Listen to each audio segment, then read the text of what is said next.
Aujourd'hui je vais faire un maquillage complet avec que des nouveautés, alors des produits qui sont sortis récemment ou des produits que j'ai jamais testés, la plupart sont quand même sortis récemment. J'ai l'impression que je fais tous les mois des vidéos comme ça tellement il y a de nouveautés qui sortent tout le temps. Je vais vous présenter les produits au fur et à mesure que je vais les utiliser et puis voilà, on va commencer tout de suite. Comme vous le voyez, j'ai rien au niveau de mon teint, alors je pense que je vais peut-être attacher ici parce que on est d'accord que les deux petites mèches là c'est pas terrible. Voilà, donc je vais commencer par la base et je vais utiliser la High Adherence Silicone Primer de chez The Ordinary. Comme son nom l'indique, évidemment elle est à base de silicone. Mais attention, hein, silicone c'est pas un gros mot, hein. Le silicone ça va venir en fait se mettre dans tous les petits pores, les petites ridules, les petits défauts pour rendre la peau plus lisse. Effectivement ça bouche les pores, mais si vous vous démaquillez correctement, vous allez pas avoir de boutons à moins que votre peau soit réactive au silicone, ce qui peut être le cas, hein. Mais moi par exemple, j'utilise beaucoup de produits à base de silicone et franchement c'est... Enfin, ma peau fait pas de boutons plus que ça quoi. Pour en revenir à la base, elle est lissante, floutante et a une forte adhérence, ce qui va nous intéresser aussi pour la tenue du fond de teint.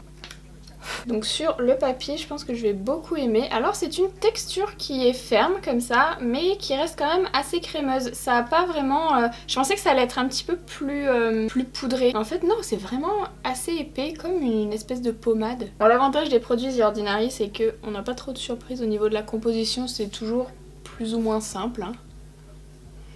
Il y a une légère odeur, on dirait un peu de la poire. C'est pas désagréable, c'est assez léger. Alors là je sens vraiment le silicone, hein. Je sens vraiment que tout va se flouter. Alors les bases à base de silicone, il faut pas trop en mettre parce que sinon ça a tendance à pelucher si vous en mettez trop.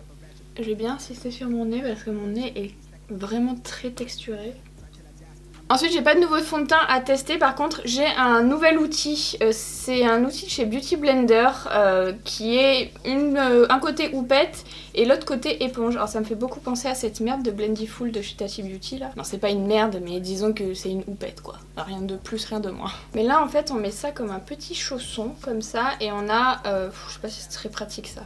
Et on a un côté l'éponge, alors c'est un petit peu, c'est pas comme leur éponge habituelle, j'ai l'impression que c'est assez granuleux. C'est bizarre.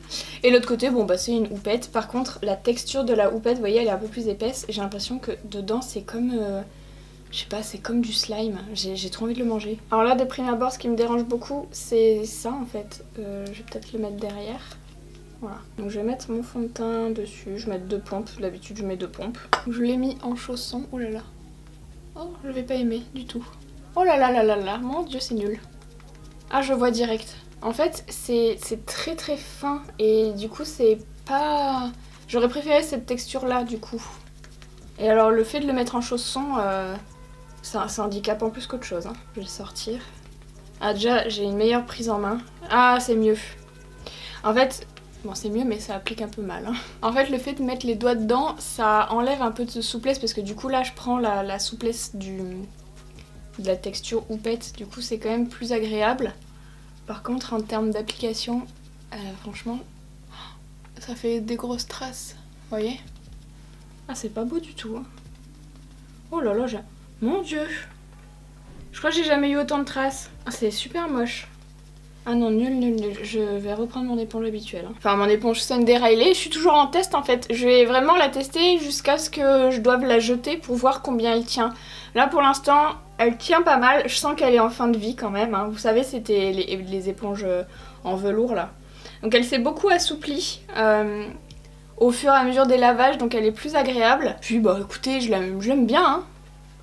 Après j'aime toujours mes IMAX Design, hein, évidemment, j'en ai plein en réserve. J'attends de finir celle-là avant de repasser au IMAX Design, mais ça m'a pas déplu. Je trouve que ça fait un joli fini sur la peau avec l'effet velours. Par contre à nettoyer, je trouve que c'est quand même un peu plus chiant que les IMAX Design, hein. Déjà la couleur ça reste un peu plus taché plus longtemps. Et puis j'arrive pas trop à faire sortir le produit en fait parce que c'est quand même bien imperméabilisé on va dire. C'est un peu plus difficile mais pas mal.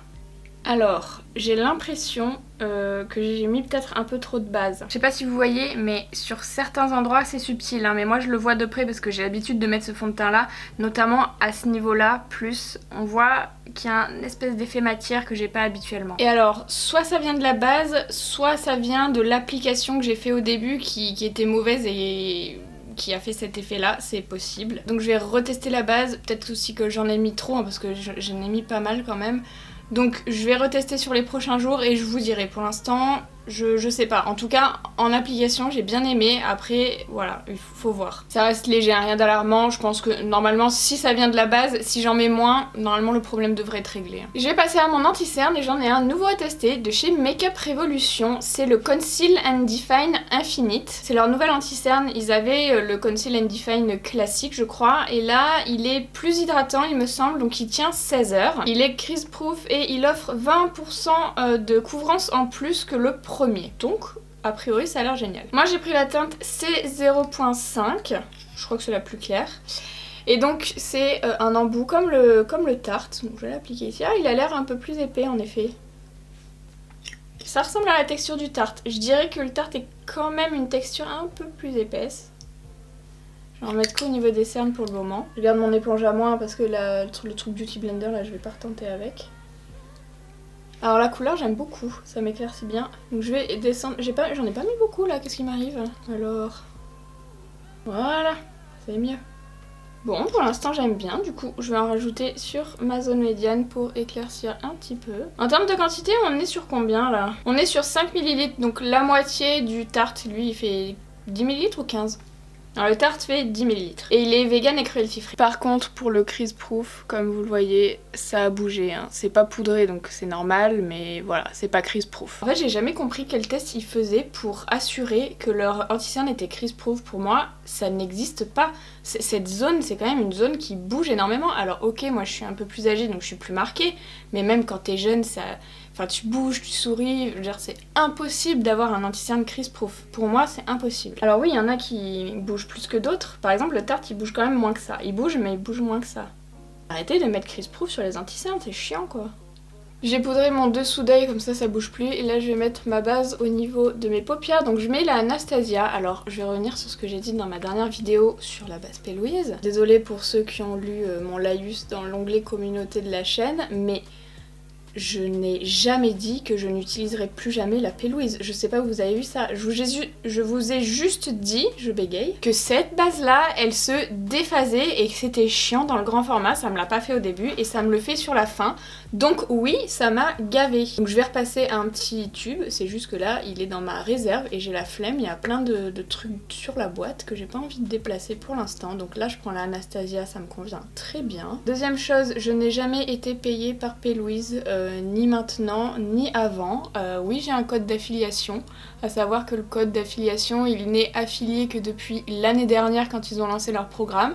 Avant ça il ne l'était pas, je l'ai toujours partagé, j'ai toujours parlé de la base sans être payée, enfin je vois pas quel est votre problème en fait, et quand bien même j'aurais été payée, personne ne vous oblige à acheter ce que je vous propose en fait.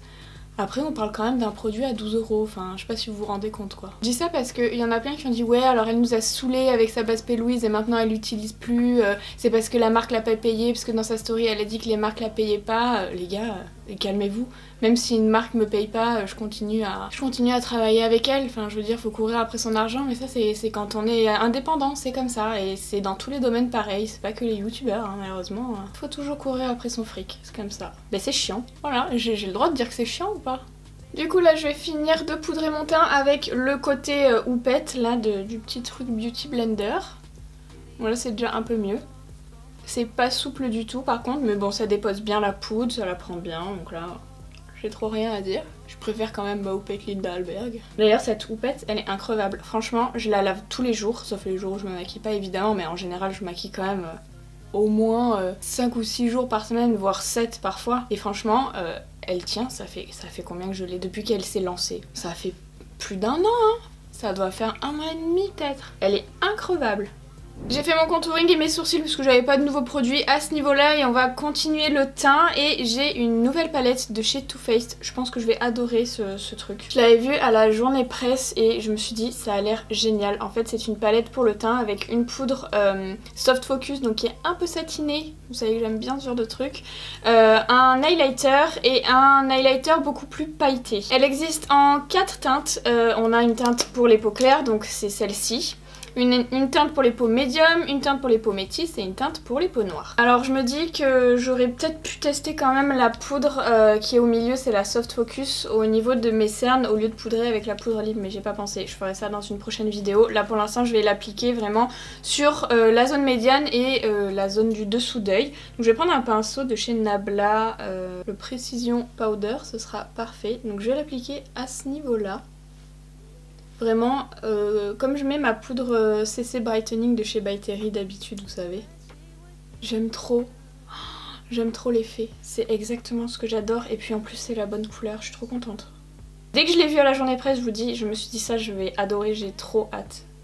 Mais je suis sûre que c'est encore plus beau appliqué à l'éponge. Vous savez, comme j'avais fait dans ma vidéo où je fais le teint comme Jacqueline Hill, elle sait ce qu'elle fait avec une poudre compacte. Elle poudre ses cernes comme ça et je pense qu'avec ça, ça peut être trop beau. Faudrait que je teste dans une prochaine vidéo absolument.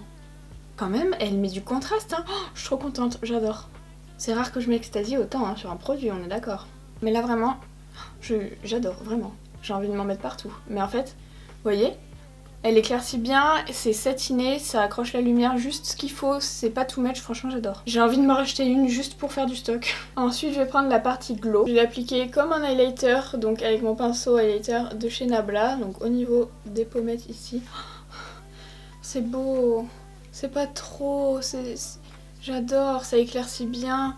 Je suis trop contente parce qu'en fait, il n'y a que 4 teintes et je me suis dit j'espère que la claire m'ira parce que des fois les clairs quand il n'y a que 4 teintes comme ça me va pas et c'est pas assez clair pour moi, mais là je suis trop contente parce que c'est exactement les couleurs que j'aime en fait.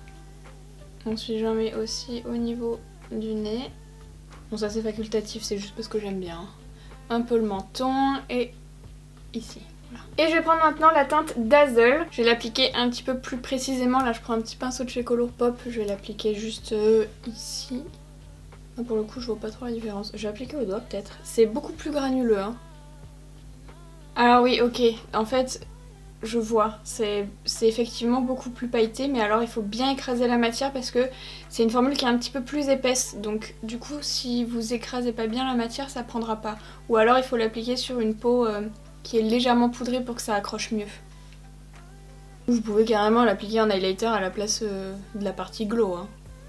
Mais j'adore cette palette. Vraiment, je trouve ça génial. Là j'ai fini le teint, j'ai pas encore mis le blush parce que je vais le mettre plus tard, je sais pas trop encore ce que je vais faire au niveau des yeux, donc je vais adapter le blush en fonction et je vais utiliser pour mes yeux la palette Sugar Pill qui s'appelle, je ne sais plus, la Capsule Collection. On a 10 fards dont un blush, c'est pour ça que je vous dis que je vais le mettre après parce qu'il est très rose donc je sais pas encore comment je vais le positionner. Et le reste ce sont des fards à paupières, on a des finis mat et des finis métallisés. Et on a celui-ci, le mauve, qui est une texture un petit peu plus en gel. On a un petit miroir dans la palette ici. En termes de packaging, c'est une petite gélule comme ça, c'est vraiment l'emblème on va dire de la marque Sugar Pill. Et au départ quand j'ai vu l'harmonie, je me suis dit bon... J'adore les fards Sugar Pill donc je savais que j'allais adorer quoi qu'il arrive, mais je me suis dit c'est pas incroyable quoi. En plus positionné comme ça, j'avais l'impression que c'était des petites molécules, je comprenais pas trop quoi. Et en fait en faisant les swatchs, je me suis rendu compte qu'il y avait beaucoup de couleurs hyper intéressantes, notamment le petit, ils appellent ça Periwinkle, je sais pas comment on dit en français. Celui-ci qui est aussi un vieux rose qui est très très beau, bon celui-là n'en parlons pas, il est magnifique. Le violet chez Sugar Pill c'est un de mes fards préférés, de mes fards violets préférés. Le bleu roi, celui-là il est très très beau aussi, enfin bref. En fait... indépendamment, ils sont tous hyper beaux. Et ensemble, quand ils sont bien rangés, parce que vraiment moi j'ai ce problème où j'arrive pas trop à me projeter si la palette est mal rangée.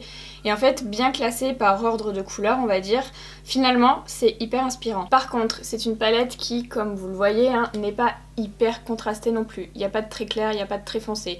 Donc c'est pour faire plutôt des maquillages qui sont très coloré. Moi ça me dérange pas du tout, j'adore ça, mais faut savoir qu'il n'y a pas de noir, il n'y a pas de beige quoi. Et au niveau de mes yeux, j'avais envie de partir sur une forme simple on va dire, mais je sais pas comment expliquer, alors c'est quelque chose que j'ai certainement pas inventé, mais j'ai pensé à ça et je me suis dit ça pourrait être vachement cool de prendre plusieurs couleurs, je sais pas, j'ai n'importe quoi, 4 couleurs et je fais un maquillage avec les 4 couleurs et je fais de l'autre côté les 4 mêmes couleurs mais je les dispose pas aux mêmes endroits. Vous savez que c'est un maquillage, quand tu regardes t'as l'impression qu'il est symétrique des deux côtés mais en fait il l'est pas. Je sais pas si vous voyez ce que je veux dire, je pense que vous verrez peut-être à la fin de la vidéo si je réussis. Alors j'ai pas du tout préparé dans ma tête les couleurs, ce que je voulais faire et tout, je vais me laisser porter et puis on va voir. Je vais commencer par le violet et petit détail que j'ai oublié de vous préciser, utiliser, on a le nom des fards à l'arrière de la palette. Donc je vais commencer doucement dans mon pli paupières avec mon pinceau Zoeva 231. En termes de pigmentation, je sais pas si vous connaissez les fards Sugar Pill, mais pour moi ils font partie vraiment des meilleurs, surtout dans les fards colorés.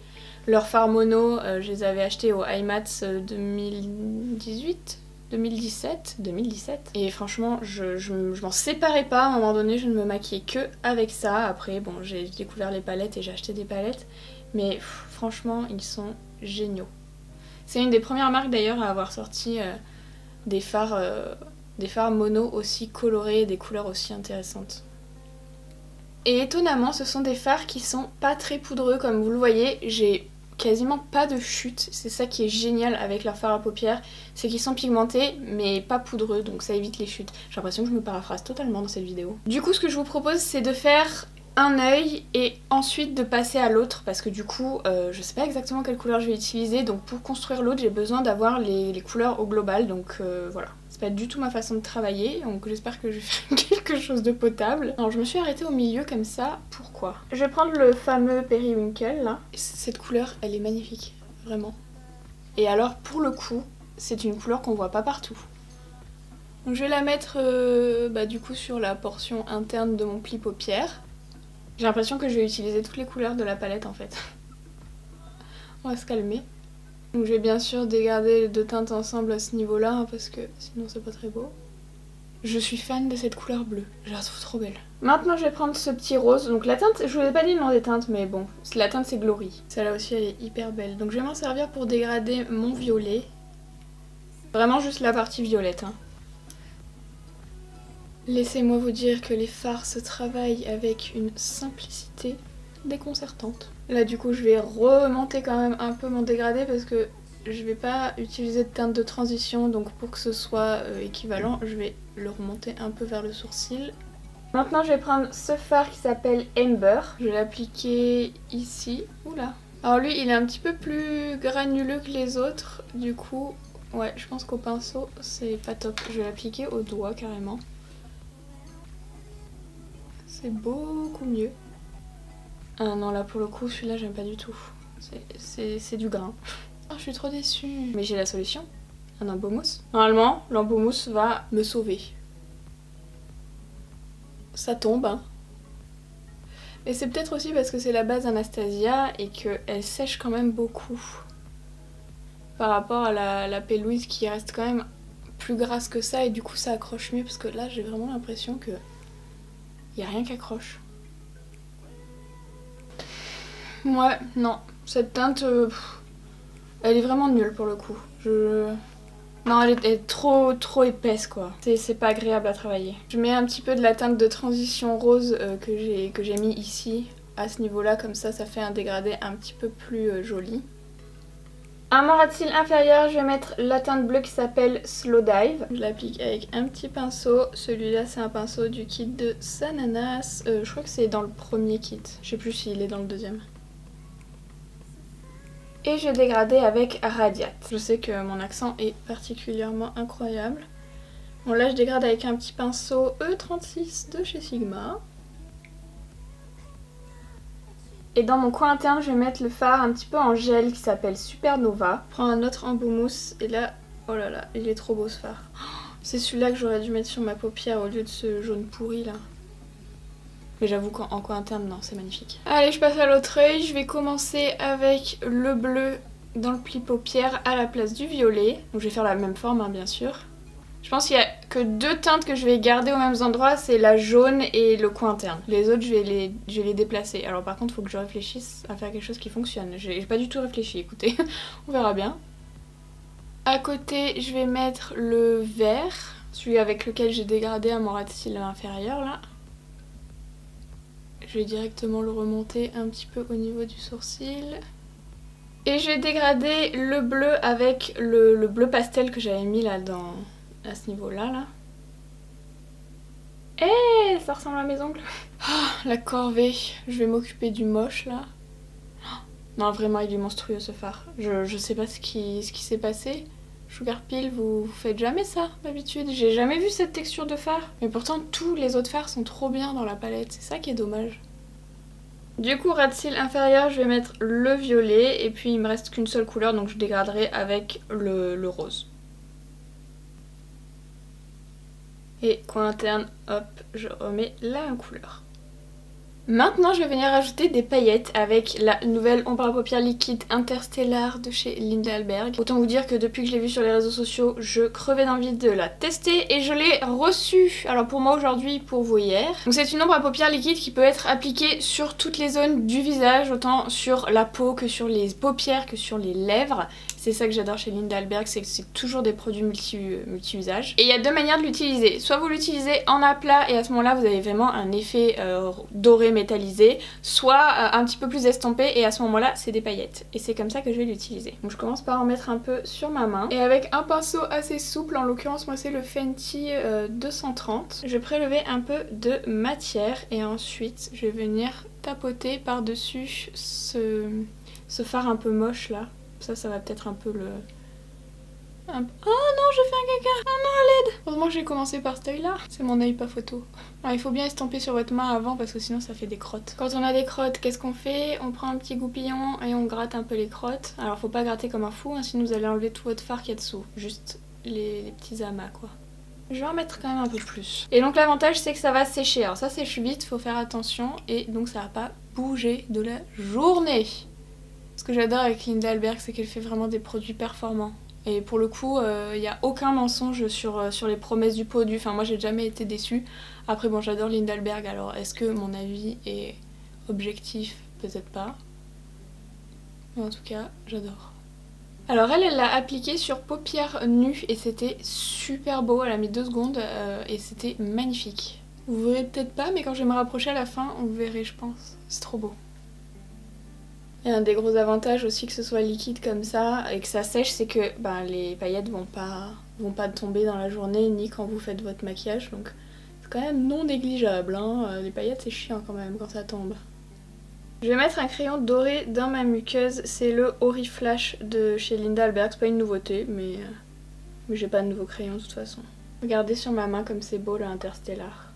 Pour mon liner maintenant, on a un nouveau liner de chez Makeup Revolution qui s'appelle Renaissance Flick. C'est un eyeliner avec une pointe feutre. Alors j'aime pas trop ça moi pour faire mon eyeliner en entier, donc peut-être que mon avis sera pas objectif. Je préfère vous le dire, mais on va quand même tester. Donc c'est vraiment un feutre, hein. C'est pas... Bon, c'est beaucoup trop dur déjà. Enfin, moi j'aime bien quand c'est un peu souple en fait parce que j'aime bien les traits un peu épais, donc du coup quand j'appuie fort sur une pointe souple, ça fait un trait un peu plus épais quoi. Après ça c'est bien en fait ce genre de truc, je m'en sers moi pour faire les petits détails, les bascules, ce genre de choses. Mais un liner complet au feutre, j'ai jamais compris comment faisaient les gens. Jamais. Je veux dire c'est faisable mais en fait ça met 4000 ans. Alors pour le coup il est bien noir, il grise pas du tout, il prend pas les pigments qu'il y a en dessous, donc ça c'est cool. Par contre vraiment la pointe elle est hyper ferme. C'est vraiment si vous aimez les traits très fins quoi. Il bave pas aussi, très bon point parce qu'il y a beaucoup de liners feutres qui bavent en fait et là c'est pas le cas. Après ça faut voir aussi à l'utilisation, des fois il y a plus d'encre qui sort, la pointe elle devient un peu plus épaisse, enfin vous savez comme les feutres coloriés quoi. Mais là pour une première utilisation c'est pas mal si vous aimez ce genre de liner. Ce qui est pas mon cas mais je le répète. Ah et pour faire la queue c'est horrible. En fait on est obligé de faire ça quoi. Je vous déconseille de faire ça parce que vous allez... En fait si vous faites ça, quand vous tracez votre ligne, vous allez tirer votre peau soit vers le haut, soit vers le bas et du coup quand vous allez relâcher, vous allez avoir la ligne qui va plus être au même endroit. Je sais pas si vous me comprenez, donc faut vraiment faire ça une fois que vous avez marqué votre ligne quoi. J'ai réussi, non sans mal, j'ai quand même l'impression que c'est absolument pas symétrique, j'ai l'impression que lui il est quand même plus beau que lui. Ça m'arrange. Et je vais passer au mascara. Alors c'est le mascara, c'est encore un mascara de chez Revolution, c'est le Stretch It Out. Et il a une brosse en silicone, donc qu'est-ce qu'il promet? Rien du tout. On sait pas, il n'y a rien écrit sur la bouteille, donc écoutez, ce sera la surprise, hein. Au moins on s'attend à rien. Alors moi j'aime bien les brosses en silicone, donc je suis très contente. J'ai l'impression qu'il sépare bien les cils, alors par contre la brosse elle pique. Faut faire attention. Il y a des brosses en silicone qui piquent énormément, qui blessent limite. Et je crois qu'il en fait partie. Par contre, ce qui est bien, c'est que ça coiffe bien les cils. Moi, j'ai les cils indisciplinés. Et je sais que j'ai vraiment besoin d'une brosse qui les sépare bien et parfois j'ai recours même à un petit peigne en métal pour bien séparer mes cils. J'ai mis 2 couches là, il fait clairement pas des cils de fou. En revanche, ça peut être un bon mascara à mettre avant les faux cils, ça tombe bien puisque c'est ce que je vais faire. En fait, il va juste noircir votre cil et bien le séparer pour le coup. Mais par contre, si vous manquez de volume et si c'est ce que vous recherchez, clairement ce sera pas le mascara de vos rêves. Donc comme je vous ai dit, je vais mettre des faux cils et je vais mettre les faux cils de Salima Aliani que vous devez tous connaître, qui a lancé sa marque de maquillage et donc elle a lancé plusieurs paires de faux cils et moi j'ai choisi aujourd'hui la teinte Nastasia, le modèle Nastasia. Voilà, je les ai posés, écoutez, très facile à poser. Comme d'habitude, j'ai coupé un petit peu au bout parce que moi je les coupe tout le temps parce que mon œil est trop petit. Et sinon, le modèle, j'aime beaucoup. Là, je vais rajouter une petite étoile avec mon petit liner tampon de chez Milk, ici. Faut pas que je me loupe. C'est loupé. C'est loupé aussi. Bon, moi j'ai 2 étoiles loupées qui sont pas du tout symétriques. Putain, j'en ai marre. C'est plus difficile qu'il n'y paraît, d'accord. Bon, là je reprends mon pinceau feutre. Alors pour le coup, les pinceaux feutres, j'aime bien pour faire ça. Par contre, ce qui est chiant avec ce liner tampon, c'est que ça bave. Bon, écoutez, c'est pas du tout symétrique, mais bon, comme le maquillage ne l'est pas, ça passe. Au niveau des joues, je vais mettre donc le blush qui est dans la palette Sugar Peel. J'ai l'impression que ça va être hyper pigmenté, donc j'en mets pas beaucoup pour commencer. Je vais le mettre au niveau de mes pommettes. Je me suis dit peut-être que je vais retenter le blush bout du nez pour voir avec un maquillage un peu plus classique ce que ça peut rendre. C'est rose, hein. Oulala, oulala, je me suis emportée là. Alors est-ce qu'on s'en met un peu sur le bout du nez ? Je sais pas en fait, je sais pas si j'aime bien. En vrai je crois que j'aime bien sur les autres. Au niveau de mes lèvres j'ai pas de nouveauté, donc je vais ressortir un bon vieux favori que vous avez pas vu depuis un petit moment. Le 0 de chez Sugar Peel. Ça fait longtemps que j'ai pas fait des lèvres noires. Franchement ce rouge à lèvres je l'ai depuis sa sortie, il n'est pas périmé, il n'est pas pâteux. Je l'utilise très souvent, il y en a toujours, franchement c'est le meilleur. J'ai envie de mettre ça par-dessus, c'est une espèce d'ombre à paupières liquide avec des paillettes noires et dorées. Là, ma phrase est longue là. Hein. Je sais pas si c'est beau. Oh, j'hésite. Je crois que c'est moche. Non, on n'aime pas.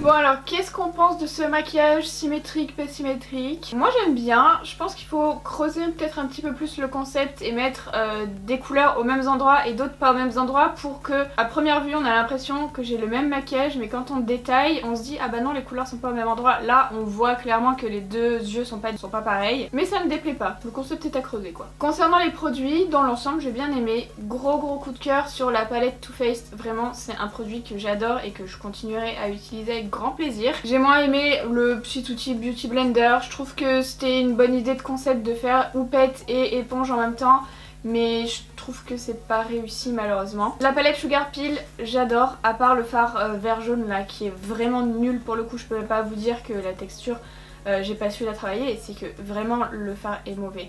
Mais le reste j'adore l'ambiance, enfin voilà. Et puis le reste je vous ai donné mon avis au fur et à mesure. Donc voilà, j'espère que cette vidéo vous a plu. N'hésitez pas à la liker si c'est le cas et à vous abonner à ma chaîne si c'est pas encore fait. Ah j'avais du noir sur les lèvres, personne ne me le dit quoi. Sur ce, je vous dis à bientôt dans une nouvelle vidéo.